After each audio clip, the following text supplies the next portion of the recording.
Hey everyone, welcome back. Ready for a deep dive?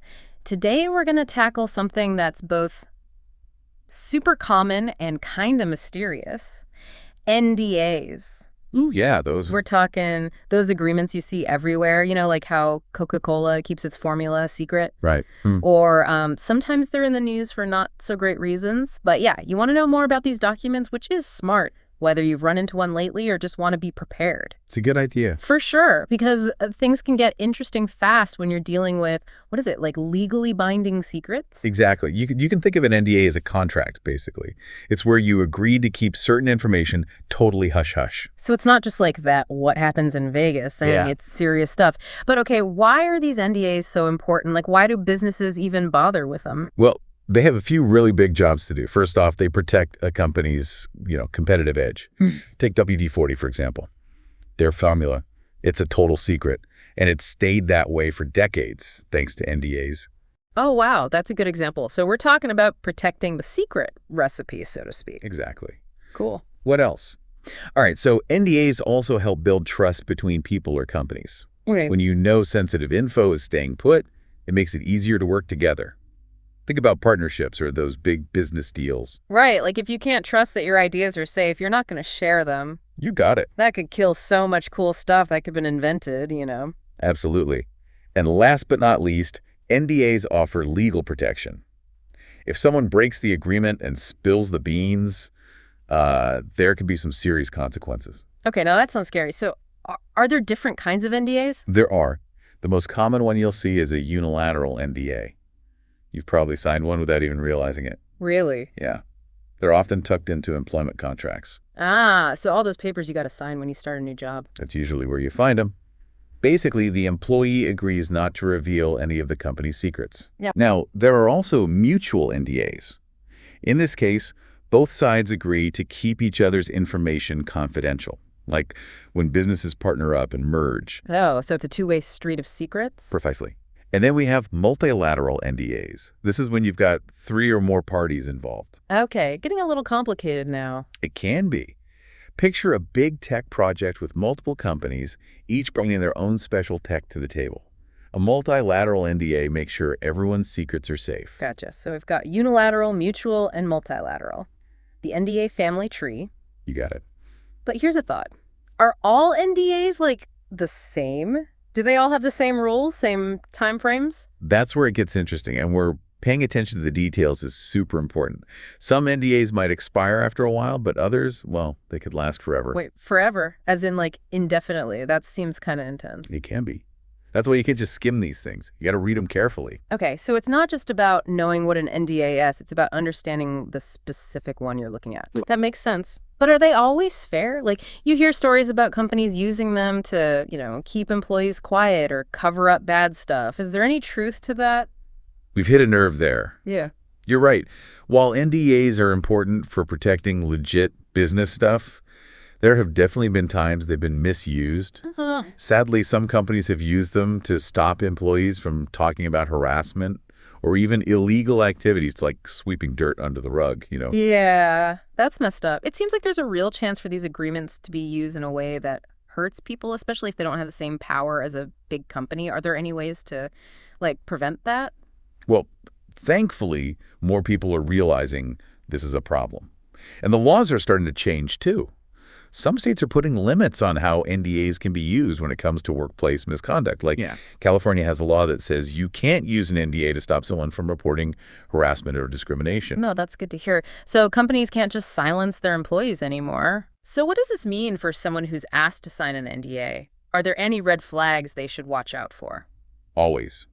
Always be cautious when someone hands you an NDA. Don't just sign without reading and really understanding what it says. If anything seems fishy, unclear, or just plain unfair, don't be afraid to get legal advice. Okay, so read carefully and maybe talk to a lawyer if needed. Exactly. Better safe than sorry, right? Right, but what if someone actually breaks an NDA? What happens then? Is it a big deal? Well, the consequences depend on a few things, like how bad was the breach, and what does the agreement actually say? Let's say someone accidentally spills a little detail. Oops. Yeah. It might not be a huge deal, maybe a warning or a small fine. So blabbing at a dinner party won't get you in too much trouble. Probably not, but if someone purposely leaks big secrets, like trade secrets, that's different. Oh, They could get sued, face massive fines, and sometimes even criminal charges. whoa, that's serious. It seems like there's a big difference between a slip-up and a deliberate leak. Have there been real cases where people have been punished for this? Oh yeah, definitely. There have even been high-profile cases where people had to pay millions in fines for breaking NDAs. Like a former Coca-Cola employee, they went to prison for stealing trade secrets and trying to sell them. Yikes. So these agreements, they aren't messing around. Nope. Okay, so we've covered a lot here.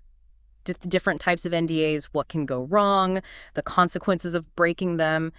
It's clear these things are powerful, but they also come with a lot of responsibility. For sure. What's the main takeaway for our listeners? What should they remember as they navigate this whole world of confidential information? I think the biggest takeaway is this. NDAs are super important for protecting sensitive information and building trust. But you got to be careful and know what you're getting into. So knowledge is power when it comes to NDAs. Absolutely. Understanding your rights and what you're agreeing to is essential. Read everything, get legal help if you need it, and if you do sign, take it seriously. Solid advice. What if you're asked to sign an NDA, but you're just not comfortable with it? What can you do? That's a great question. You always have the right to refuse to sign if you're not okay with the terms.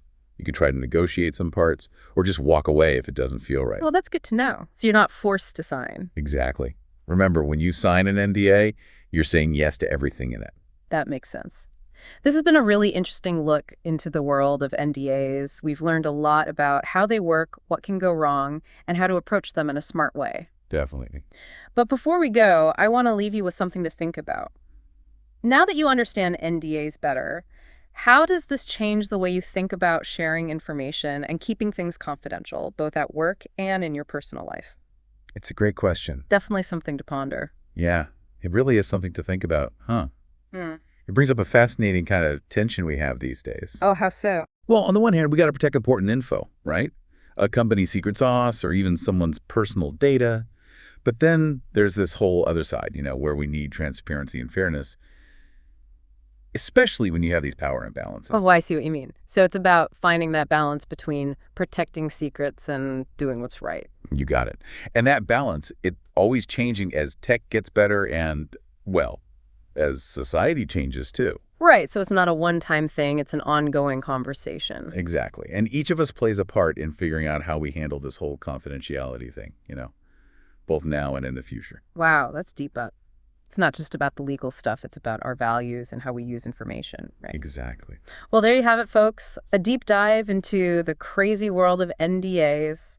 We hope you've learned a thing or two and had some fun along the way. I hope so. We talked about the different types of NDAs, what they're for, how they can go wrong, and the serious consequences of breaking them. It's a lot to take in. But before we sign off, I want to leave you with one final thought. Now that you're an NDA expert, how does all this change how you see sharing information and keeping things confidential, both at work and in your own life? It's a big question. It is. Something to chew on until next time. So long, everyone, and stay curious out there. It really makes you think, huh? As we wrap up this deep dive into NDAs, I feel like we've really got into the nitty-gritty. Yeah, definitely. And hopefully our listeners have a better grasp on how these agreements work, both the good and the bad. For sure. It's not about just blindly trusting. It's about being aware and knowing your stuff. Reading those tiny details, understanding what you could be getting into, that's huge, whether you're signing one yourself or being asked to keep something under wraps. I couldn't agree more. In this day and age, information is king, and knowing the rules of the game is so important. Well said. And on that note, I think we've reached the end of our NDA journey. I hope you found it interesting and helpful. Remember, knowledge is power, and when it comes to legal things like this, being informed is your best defense. Absolutely. Don't be shy about asking questions, getting things clarified, and standing up for yourself if you need to. Great advice. And until next time, keep those minds working and stay curious. If this podcast helped you, don't forget to like, comment, and subscribe. Your support helps us keep making these videos. Thanks for watching.